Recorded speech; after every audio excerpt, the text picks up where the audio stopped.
League Season 13 Split 1 has ended, and now it's time for Split number 2, with the ranked reset and time to grind again to get back to where you belong and beyond. The latest champion Neferi is joining the Rift this week, so make sure you check out our champion page over on our website for all the best builds, runes, combos, guides, and everything else you need to get started. So before we jump into each role and all the different champions buffed and nerfed, let's quickly go over all the items and system changes in this patch 13-14. Axiom Arc, Prowler's Claw, Randuin's Omen, Spear of Shojin, Spirit Visage and Steric's Gauge are all being buffed, and Gale Force is being nerfed once again. Infinity Edge is losing 5 AD but gaining 10% more crit damage. Triforce and Shiv are also seeing some more tweaks to their numbers. Both red and blue buff are losing a little bit of power in the early game but improving in the mid to late game, and Ghost is now being reverted back, removing the extended duration on champion takedowns. So let's jump into the top lane first as always, and in the S tier we have Fiora, Kayle, Kled, Malphite, Maokai, Olaf, Ornn, Poppy, Quinn and Rengar.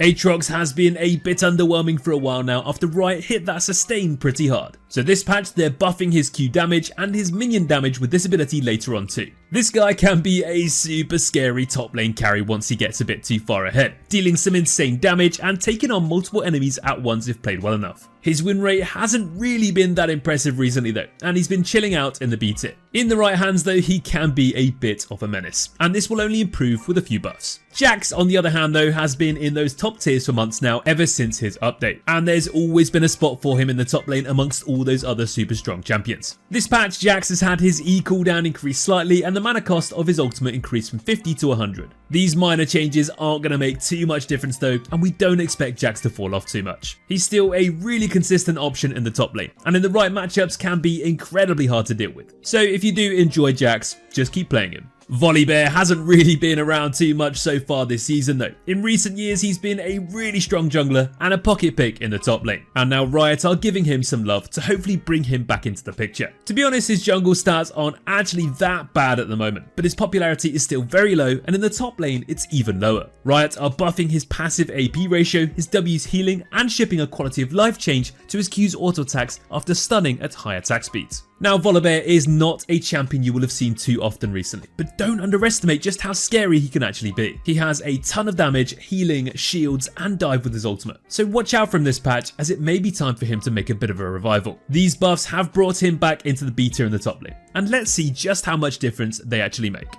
Moving into the jungle now, and in the S2 we have Evelynn, Fiddlesticks, Ivern, J4, Kha'Zix, Kindred, Rek'Sai and Rengar. The nerfs to Kindred, Rek'Sai and Rengar all don't quite seem enough for us to move them down from the S tier just yet, but Hecarim is going to move down from S to A with his nerfs. It has been quite some time since we've seen Diana in the patch notes. After her period of sheer jungle domination in recent seasons, she's just not really been too hot in the meta in Season 13 yet. Riot are buffing her W shield strength, the damage per orb on her W as well, and increasing the magic damage of her E too. Now due to these changes we've actually moved Diana up to the A tier this week for our tier list for the general player base. As long as you build her with the full AP assassin route, you'll definitely be able to see it that she's still got it. And with a few cheeky little boosts to her numbers, her damage will go up, and she'll be back to flashing into teams and one-shotting backlines in no time at all. So this patch, it may be time to give Diana another go. We've also moved Shaco up to the A tier this week too, with the positive changes to Infinity Edge plus the buffs to his Q. Riot are increasing his Q's bonus AD ratio and buffing the backstab bonus crit damage too. Shaco has a ton of versatility in his builds, with AP Shaco, Lethality Shaco and Crit Shaco all being viable and experimented with in every single day. And we think the crit based build with Infinity Edge and other items like Essence Reaver and LDR could just be a little bit OP. Shyvana has not been the most popular champion in the world, and we have barely seen her all year. She's had one of the lowest pick rates in the jungle for quite some time now. Those 4 people that have been playing Shyvana have mostly gone for those AP burst orientated builds, and now Riot are going to buff her AD path instead. Shyvana's Q is having its bonus AD ratio buffed, and now it grants attack speed for Shyvana's next 2 attacks, which means she might not have to rely quite as much as attack speed on her items. Shyvana's E is also getting a small addition of 1% max health damage per 100 bonus AD. We are really intrigued to see just how much these changes impact Shyvana's builds and playstyles, and hopefully they can bring her back to life a little bit.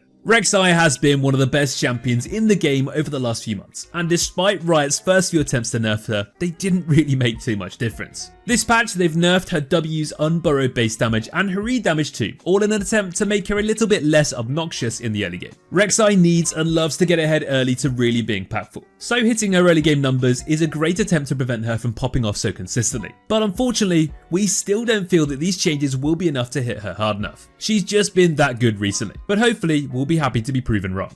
Over to the mid lane now, and in the S tier we have Ahri, Anivia, Cassiopeia, Fizz, Neeko, Pantheon, Swain, Talon, Vladimir and Zed. The newest champion Neferi is arriving this week and she is a ton of fun. I've been playing a fair bit of her in the PvE, getting all our guides and combos and everything else ready, and honestly I think you guys will really enjoy her. She's actually fairly easy to play and feels kind of similar to Talon's playstyle of diving in and cutting back out and assassinating enemies based around your cooldowns. She can be played in the jungle, but it seems the mid lane is where Riot intends her to be played, so expect to see whatever kind of balance changes aimed at her in this role. As she is a new champion, we aren't going to slot her into the tier list yet, as we need to see just how she performs once she hits those live servers. Lissandra is getting some really interesting changes this patch too, and Riot are aiming to make her more of a well-rounded pick this patch, rather than just picking her to press R on Katarina. Her passive thralls will now continue to chase enemies until they explode. They'll also follow enemies into brushes and reveal to enemies through fog of war. Her Q now slows all enemies hit rather than just the first one, and her ultimate now has a ton of self-healing and a few other tweaks to its numbers. These changes sound really fun, and we've actually moved Lissandra up to the A tier following them. People have always underestimated Lissandra's passive, and it can win fights and games easily on its own. So now that it's going to be even better, let's just see how much Lissandra improves. Xerath really hasn't been too popular in the mid lane recently, and mostly he's been picked as a pokey support instead. But Riot have got some big plans this patch to hopefully change that this week. His base mana is going down, and his mana passive is being changed. Now it has a higher base cooldown, but it's reduced by 2 seconds every time he kills a unit.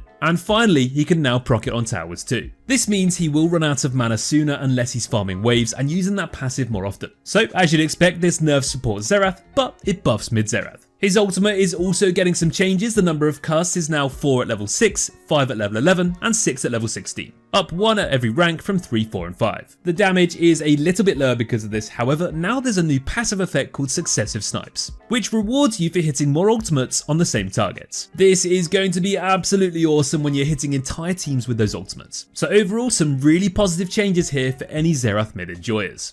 Moving down to the bot lane, and let's start off with those AD carries first. In the S tier we have Ashe, Draven, Ezreal, Kai'Sa, Karthus and Misfortune. The tweaks to Infinity Edge, the nerfs to Gale Force and the changes to Triforce will likely have an effect on the meta down here. But aside from that, no nerfs or buffs to any real champions aside from Karthus. And he doesn't really count because he's not an AD carry anyway. Karthus has been super broken in the bot lane all season so far, boasting a ridiculous win rate for as long as we can remember. Riot are finally nerfing him by hitting his Q base damage and his E mana restoration. But guess what? We just don't think these nerfs will make any difference whatsoever. It is a great sign that we're seeing him on the patch notes, but we just can't see that these will be enough to bring down that bonkers win rate. Karthus has so much early game damage but also scales like a demon, and even if he's soft inting he can still deal some ridiculous damage. Let's see how these changes affect him, but from what we expect, it's still going to be broken. Ziggs has had a little bit of a boost in his popularity in recent weeks, and people are finally realizing that he's actually a pretty good pick. He has endless wave clear, amazing artillery damage, he can execute towers, and he can rotate easily too. Oh, and by the way, he scales like an absolute dream.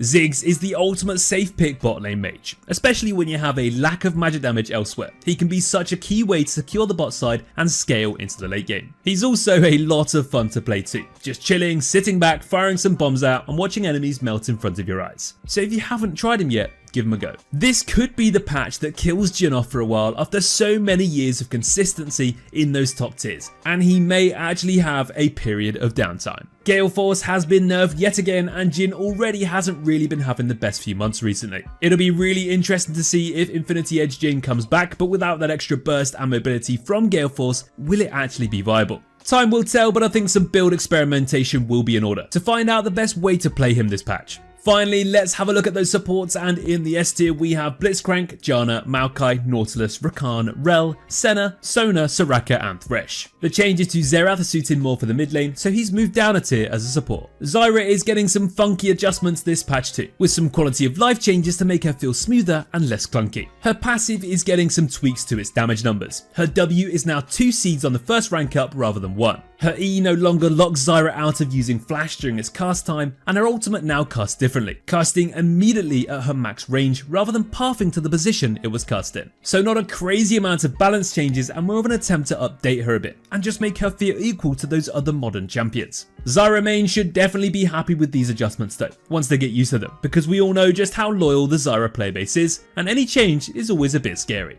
Melio was extremely broken when he was released and has been nerfed quite a bit along the way to make him more tolerable. He's actually been in a fairly well balanced state over the last few weeks though at the majority of ranks, but he's still a little bit on the strong side in pro play, so Riot are nerfing him once again. This time they are hitting his passive burn damage and his ease movement speed, and honestly this could be enough to hit him harder than he's ever been hit before. The burn damage is a huge part of how Melio functions in lane, buffing up his AD carry and poking the enemies down at the same time, whilst filling his own lane with sustain and protection. He'll still have that utility and that ultimate, but his burn damage being nerfed could be a huge hit for him, so let's see how it pans out. Finally, we also wanted to talk about Maokai, who patch after patch, despite having a low play rate, seems to continuously boast an incredibly impressive win rate. He's definitely a lot more niche and not quite as blind pickable compared to other support picks, but in the right game, he can be a nightmare to play against. He's got some of the most reliable CC in the game with his W, an amazing gank setup with his Q and his ultimate too. So pick it alongside a burst AD carry, farm the enemy bot lane and dive on repeat until your enemy's FF. Give it a go if you haven't already.